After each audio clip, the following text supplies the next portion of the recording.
Isang mapagpalang araw ng Biyernes, February 14, 2025 sa ating lahat, kabayan.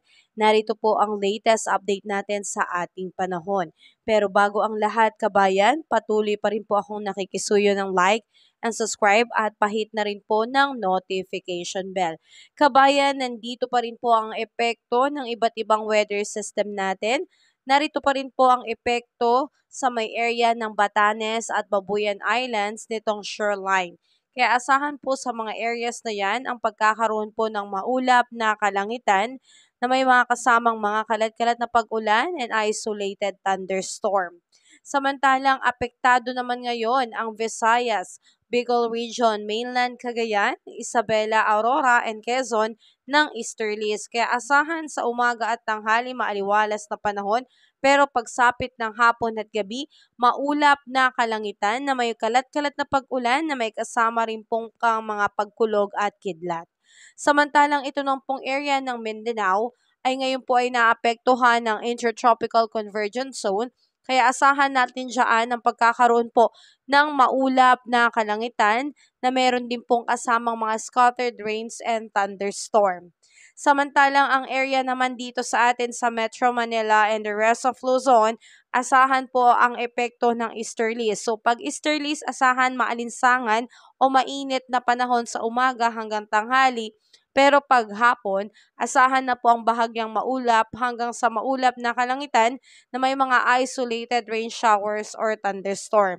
So kabayan, yan po yung inaasahan natin na epekto ng mga weather system natin sa iba't ibang bahagi ng ating bansa. Inuulit ko kabayan, ito pong mga weather system ay magdudulot din po ng pag-ulan kaya lagi po tayong magdala ng payong kapote bilang pananggala sa biglaang buhos ng ulan. Samantalang kabayan, update lamang po tayo dito sa binabantayan nating low pressure area sa labas ng Philippine Area of Responsibility.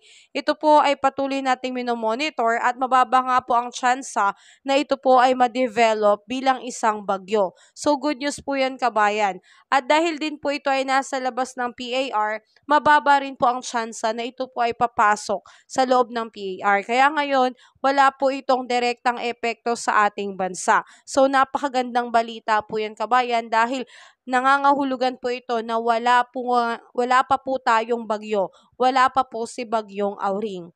Ganun pa man kabayan, ito naman po yung inaasahan natin na air temperature. So sa lawag kabayan, posible po na umakyat hanggang 30 degrees Celsius ang air temperature. Sa Baguio ay 23 degrees Celsius, Metro Manila 31 degrees Celsius, Tagaytay 29 degrees Celsius, Tugigaraw 29 degrees Celsius at sa Legazpi po ay 31 degrees Celsius. Pagdating naman po sa may Calayan Islands at Puerto Princesa, abot po ng 31 degrees Celsius. Sa may Iloilo, Cebu, Tacloban, 30 degrees Celsius. Cagayan de Oro, 31 degrees Celsius. Zamboanga, 32 degrees Celsius. At sa may Davao po ay 31 degrees Celsius. So may kita po natin kabayan sa may Visayas at Mindanao ay may kita natin na medyo magiging maulan nga po, may tsansa ng pag-ulan dahil po yan sa epekto ng shoreline at nito pong intertropical convergence zone. So lagi po tayo maging updated sa ating ulat panahon. Pagdating naman po sa ating mga baybayin, may nakataas po na gale warning signals sa area ng Batanes, Babuyan Islands. So ipinag-iingat natin yung mga kababayan nating mga mangingisda. Hanggat maaari ay iwasan po muna ang mga baybayin ng Batanes at Babuyan Islands dahil asahan ng alon ay aabot po ng 2.8 to 4.5 meters. Ito po ay mataas at mapanganib. So iwasan po muna natin yan kabayan.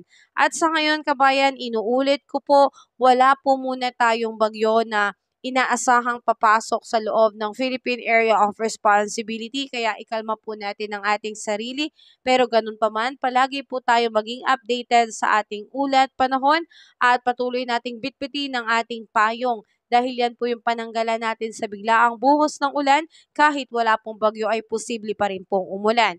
lalo na po sa mga areas na apektado po ng iba't ibang weather system natin. So kabayan, yan na muna ang aking update sa atin sa araw na ito, araw ng mga puso. So tayo po ay mag-ingat kabayan, and have a safe day po sa lahat. Pasuyo ulit ng like and subscribe at pahit na rin po ng notification bell. So ingat tayo kabayan, and have a safe day po sa lahat. Happy Valentine's Day sa iyo kabayan.